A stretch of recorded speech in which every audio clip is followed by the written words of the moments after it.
All right, so I decided to bring with me on this trip one of my favorite instruments. This is an Oster 530C model. And if you ever try to play one at home, you want to do that with the crumb tray down, obviously. It's better acoustically, but you can read more about that in Toaster Player magazine. This is a song I learned years ago, and I need your help tonight. When I point to you, I want you to say, yeah, toast. Yeah, toast. Come on. Yeah, toast. You guys are pros. This is called Toast. It goes like this.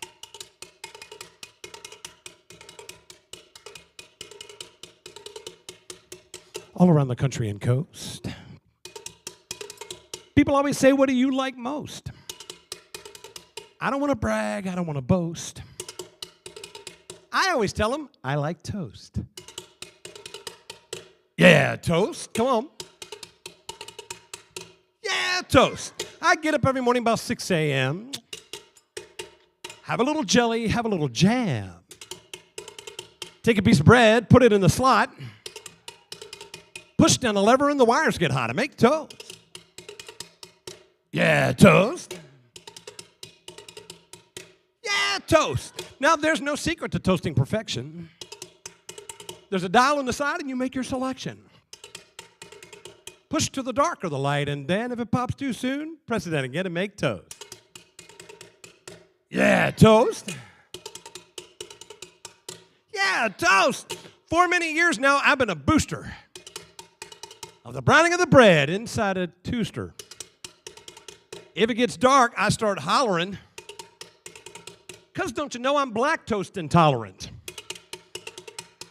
Yeah, toast.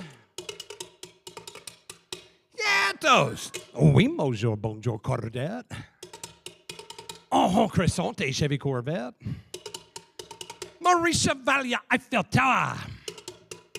Oh, oui, Maurice, bon get bonsoir. French toast. French toast. Yeah, toast. Yeah, toast. Yeah, toast.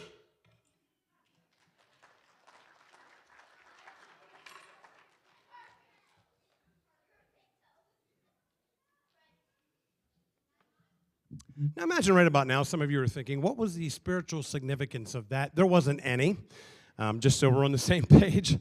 I travel the country and the world doing two things, basically, ridiculous songs, as you'll see here for a little bit, but then also share my testimony, what God's done in my life and what I see him doing in all the places that I get to travel. Now, I live in Indianapolis, Indiana, but I consider myself a Southerner because I lived in North Carolina for 9 years. I went to college there and played basketball there. That was about 35 years and a lot of pizza ago.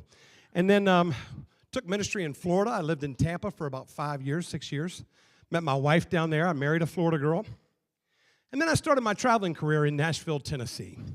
But about, 15 years ago, my wife came to me and said, Tony, both of my brothers got jobs in Indianapolis. Can we move to Indiana? I said, well, sure. What I didn't realize when I said yes was that Indianapolis is not nearly as tropical as Tampa. Like, there's not very many palm trees in Indianapolis. I don't even think we have a beach, and so it's very different. And for the first, 6, 7 years, I had a really bad attitude. I'll just be honest. I'd be out in the driveway shoveling that white powdery stuff in the sub-zero temperatures, and it's blowing in my face, and all I could think of was that white powdery sand on the west coast of Florida, right? So I was out there complaining one year, and something happened. I don't know what, but I said, you know what, enough's enough. I put the shovel down by the garage, I went in the house, and I made myself a nice hot cup of cocoa. And I sat down by the Christmas tree. And as I looked past that tree out the window into the Indiana grayness as the snow was falling on the ice-covered streets, I made a decision. I said, my kids were born here. This is a great place to raise a family. I need to stop complaining and have a better attitude. So right there by the Christmas tree, I decided to write a Christmas song.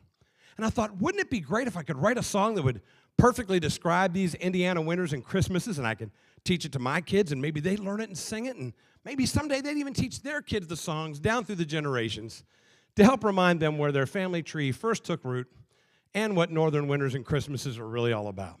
Now, I know this area, and I know you guys get snow, and I know every once in a while you'll have a white Christmas, and so I'm hoping maybe I can teach you this song tonight, and if you ever have a white Christmas or you travel north to visit family and you experience one, maybe you can remember the words of this song and make it part of your family tradition. It is, it's March, what is it, March 2nd? Wow.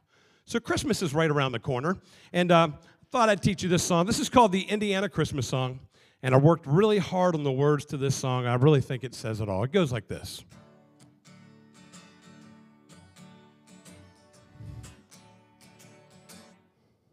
Oh, the weather outside is frightful, and the weather outside is frightful, and the weather outside is frightful, and the weather outside is frightful. Oh, the weather outside is frightful, and the weather outside is frightful, and the weather outside is frightful. Did I mention that the weather is frightful? Oh, the weather outside is frightful, and that weather outside is frightful, and the weather outside is frightful, and that weather outside is frightful. Come on, you know the words. Oh, the weather outside is frightful, and the weather outside is frightful, and the weather outside is frightful, and the weather outside is frightful. Give yourselves a round of applause. Nice job. So, in my traveling career, believe it or not, the very first time somebody called me to come do something, I was living in Nashville, and ironically, it was a church in Indianapolis, where I live now, that called me and they said, I thought they'd call me for a concert or some comedy or something. They called me up and said, we are a large congregation in Indianapolis, and our minister is on a 7-month sabbatical, so we're looking for people that will come in and preach on Sunday morning. Well, I thought it takes a brave church to turn their pulpit over to a comedian on Sunday, so I said, all right, let's do this. And I drove up there, and when they said large congregation, they were not kidding. I came in through the back of the church and had no idea. I came out through the green room, which ironically is never green, and I come out on the stage to a church of about 2,000 people. Big congregation.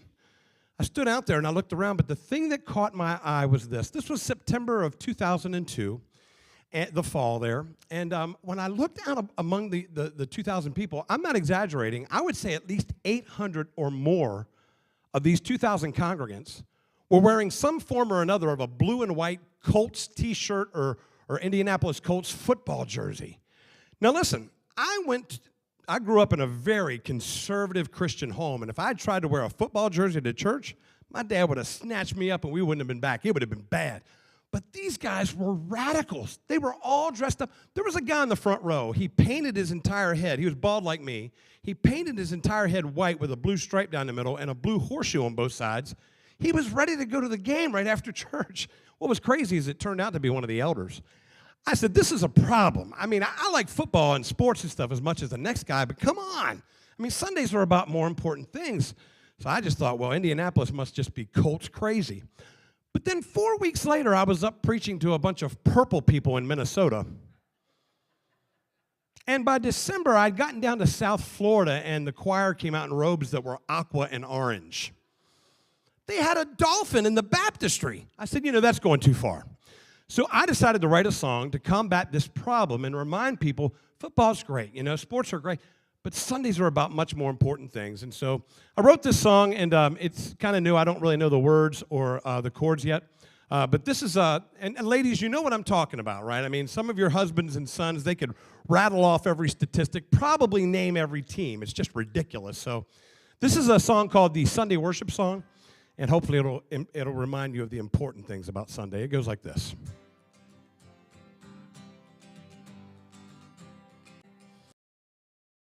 To sing zone passion a chance say for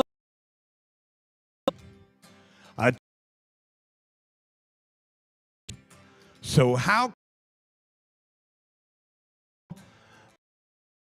only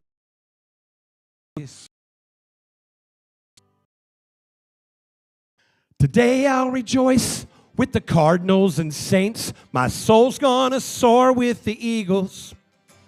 The Lord will sustain us while facing the giant.